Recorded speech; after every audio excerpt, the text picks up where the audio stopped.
नमस्कार, ये आकाशवाणी शिमला है। अब आप पूनम शर्मा से प्रादेशिक समाचार सुनिए। आज के मुख्य समाचार। प्रधानमंत्री नरेंद्र मोदी ने कहा, डिजिटल लेन देन से देश में बढ़ी पारदर्शिता, लोगों का जीवन हुआ आसान। केंद्रीय मंत्री पीयूष गोयल ने कहा, हस्तशिल्प को बढ़ावा देने के लिए कुल्लू में खुलेगा बुनकर व डिजाइन रिसोर्स सेंटर। मुख्यमंत्री जयराम ठाकुर के अनुसार राज्य में कारीगरों को प्रोत्साहित करने की दिशा में उठाए गए कई आवश्यक कदम। और प्रदेश कांग्रेस ने भाजपा सरकार पर हर मोर्चे पर विफल रहने का लगाया आरोप। अब समाचार विस्तार से। प्रधानमंत्री नरेंद्र मोदी ने कहा है कि डिजिटल लेन देन से देश में पारदर्शिता बढ़ी है और लोगों का जीवन आसान हुआ है। आकाशवाणी से आज मन की बात कार्यक्रम में उन्होंने कहा कि केंद्र सरकार द्वारा चलाए गए जनधन खाता खोलने के अभियान से गरीबों को मिलने वाली राशि सीधे उनके खाते में जा रही है, जिससे भ्रष्टाचार काफी कम हो गया है। और अधिक ब्यौरा हमारे विशेष संवाददाता से। प्रधानमंत्री नरेंद्र मोदी ने नदियों की महिमा पर प्रकाश डालते हुए इनके संरक्षण के प्रयासों की सराहना की है। आज विश्व नदी दिवस के उपलक्ष्य में उन्होंने कहा कि भारतीय परंपरा में नदियों को माँ कहा गया है। वर्ल्ड रिवर डे यानी विश्व नदी दिवस। हमारे यहाँ कहा गया है, पिबन्ति नद्यः स्वयमेव नाम्भः, अर्थात नदियाँ अपना जल खुद नहीं पीती बल्कि परोपकार के लिए देती है, तभी तो हम नदियों को माँ कहते हैं। प्रधानमंत्री ने कहा कि जिस तरह शौचालयों के निर्माण से गरीबों की गरिमा बढ़ी है, उसी तरह आर्थिक स्वच्छता गरीबों के अधिकार को सुनिश्चित बनाती है। आर्थिक स्वच्छता गरीबों को अधिकार सुनिश्चित करती है, उनका जीवन आसान बनाती है। जनधन खातों को लेकर देश ने जो अभियान शुरू किया, इसकी वजह से आज गरीबों को उनके हक का पैसा सीधा उनके खाते में जा रहा है, जिसके कारण भ्रष्टाचार जैसी रुकावटों में बहुत बड़ी मात्रा में कमी आई है।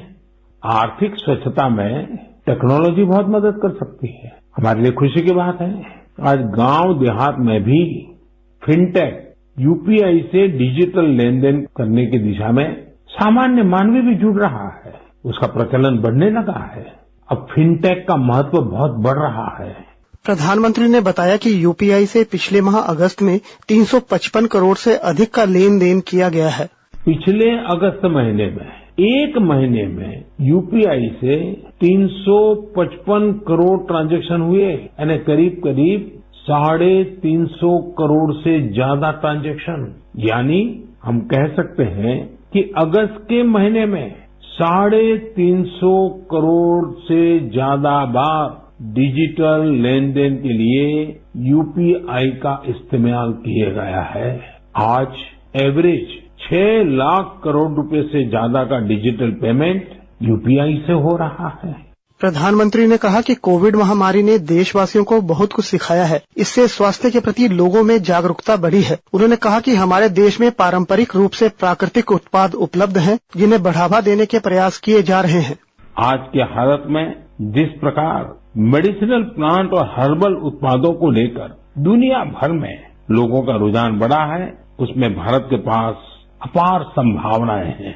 बीते समय में आयुर्वेदिक और हर्बल प्रोडक्ट्स के एक्सपोर्ट में भी काफी वृद्धि देखने को मिली है। मैं साइंटिस्ट, रिसर्चर्स और स्टार्टअप की दुनिया से जुड़े लोगों से ऐसे प्रोडक्ट की ओर ध्यान देने का आग्रह करता हूं, जो लोगों की वेलनेस और इम्यूनिटी तो बढ़ाए, हमारे किसानों और नौजवानों की आय को भी बढ़ाने में मददगार साबित हो। उन्होंने गांधी जयंती सहित त्योहारों के दौरान खादी व कुटीर उद्योग के उत्पाद खरीदकर लोगों से नया रिकॉर्ड बनाने का आह्वान किया। 2 अक्टूबर पूज्य बापू की जन्म जयंती पर हम सब फिर से एक बार एक नया रिकॉर्ड बनाएं। आप अपने शहर में जहां भी खादी बिकती हो, हैंडलूम बिकता हो, हैंडीक्राफ्ट बिकता हो, और दिवाली का त्योहार सामने है, त्योहारों के मौसम के लिए खादी, हैंडलूम, कुटीर उद्योग से जुड़ी आपकी हर खरीदारी वोकल फॉर लोकल इस अभियान को मजबूत करने वाली हो, पुराने सारे रिकॉर्ड तोड़ने वाली हो। प्रधानमंत्री ने कहा कि विभिन्न अवसरों पर उन्हें दिए गए उपहारों की नीलामी की जा रही है और इससे मिलने वाली राशि को नमामि गंगे अभियान पर खर्च किया जाएगा। रितेश कपूर, आकाशवाणी समाचार, शिमला। भाजपा के वरिष्ठ नेता व पूर्व मुख्यमंत्री प्रेम कुमार धूमल ने सुजानपुर विधानसभा क्षेत्र के नलाही गांव में प्रधानमंत्री के मन की बात कार्यक्रम को सुना। इस अवसर पर अपने संबोधन में उन्होंने लोगों से लोकल फॉर वोकल को बढ़ावा देने, नदियों की पवित्रता और स्वच्छता अभियान को उत्साह के साथ जारी रखने की अपील की। धूमल ने पंडित दीनदयाल उपाध्याय के जीवन से प्रेरणा लेने और कोविड वैक्सीन लगवाने के संदेश को जन जन तक पहुंचाने की आवश्यकता पर भी बल दिया। केंद्रीय वाणिज्य व उद्योग मंत्री पीयूष गोयल ने कहा है कि कुल्लू में बुनकर व डिजाइन रिसोर्स सेंटर खोला जाएगा। इसका पूरे प्रदेश के हथकरघा उद्योग से जुड़े लोगों को लाभ मिलेगा। कुल्लू में आज हस्तशिल्प व हथकरघा कारीगरों के साथ संवाद के बाद मीडिया से बातचीत में उन्होंने कहा कि राज्य सरकार इस केंद्र की स्थापना के लिए सैद्धांतिक रूप से जगह देने को तैयार है।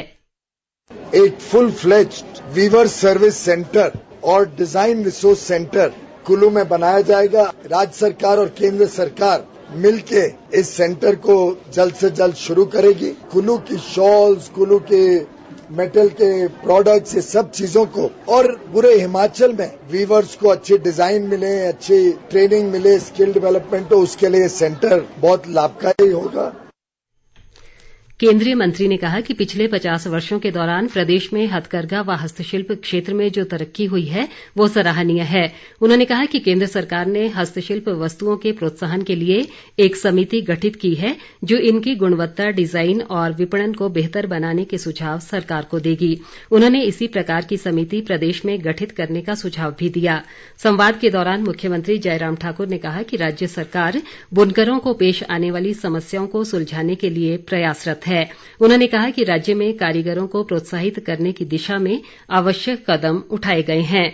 मुख्यमंत्री ने बताया कि बुनकरों के लिए ऑनलाइन बिक्री की सुविधा देने के उद्देश्य से फ्लिपकार्ट के साथ समझौता हुआ है, जिससे प्रदेश के उत्पादों व कला को पहचान मिलेगी। शिक्षा मंत्री गोविंद ठाकुर भी इस दौरान मौजूद रहे। केंद्रीय मंत्री ने बुनकर इकाइयों द्वारा लगाई गई हथकरघा प्रदर्शनी का भी अवलोकन किया। इससे पहले उन्होंने अटल टनल रोहतांग का भी दौरा किया। ग्रामीण विकास मंत्री वीरेंद्र कंवर ने कहा है कि स्वयं सहायता समूहों के उत्पादों को ऑनलाइन बेचने की तैयारी की जा रही है। ऊना में एक प्रदर्शनी मेले में उन्होंने कहा कि ये उत्पाद अमेजॉन और फ्लिपकार्ट के माध्यम से बेचे जाएंगे। इससे स्वयं सहायता समूहों को उत्पाद बेचने के लिए उचित मंच मिल सकेगा। विधानसभा अध्यक्ष विपिन परमार ने कहा है कि राज्य सरकार के वर्तमान कार्यकाल में सुलह क्षेत्र का समग्र व संतुलित विकास किया गया है। क्षेत्र के भौरा में आज एक कार्यक्रम में उन्होंने कहा कि सुलह में बिजली, पानी, स्वास्थ्य, शिक्षा, सिंचाई और सड़कों के विस्तार व सुधार पर विशेष बल दिया गया है। स्वास्थ्य मंत्री राजीव सैजल ने राज्य सरकार की ओर से आशा कार्यकर्ताओं को उनके मुद्दे केंद्र सरकार के समक्ष उठाने के लिए हर संभव प्रयास करने का आश्वासन दिया है। कांगड़ा जिले के फतेहपुर में आज आशा कार्यकर्ता संघ के अधिवेशन में उन्होंने कहा कि कोरोना काल में आशा वर्कर आशा की किरण बनी हैं और सरकार द्वारा उन्हें पूरा मान सम्मान दिया जाएगा। शिमला में 2 दिवसीय ईट राइट मेला आज संपन्न हो गया। भारतीय खाद्य सुरक्षा व मानक प्राधिकरण और स्वास्थ्य सुरक्षा व विनियमन विभाग द्वारा मेले का आयोजन किया गया। समापन अवसर पर शहरी विकास मंत्री सुरेश भारद्वाज ने कहा कि मेले का उद्देश्य लोगों को स्वस्थ आहार के बारे में अवगत करवाना है। खाद्य आपूर्ति मंत्री राजेंद्र गर्ग ने कहा है कि राज्य सरकार के वर्तमान कार्यकाल में प्रदेश विकास की राह पर अग्रसर है। घुमारवीं क्षेत्र के कयारी में एक जनसभा में उन्होंने कहा कि प्रदेश में रोजगार सृजन सहित विभिन्न क्षेत्रों में तेजी से कार्य चल रहा है। प्रदेश कांग्रेस अध्यक्ष कुलदीप सिंह राठौर ने भाजपा सरकार पर हर मोर्चे पर विफल रहने का आरोप लगाया है। शिमला में पत्रकार वार्ता में उन्होंने कहा कि प्रदेश कर्ज के बोझ तले दबा हुआ है और सरकार फिजूल खर्ची में लगी है।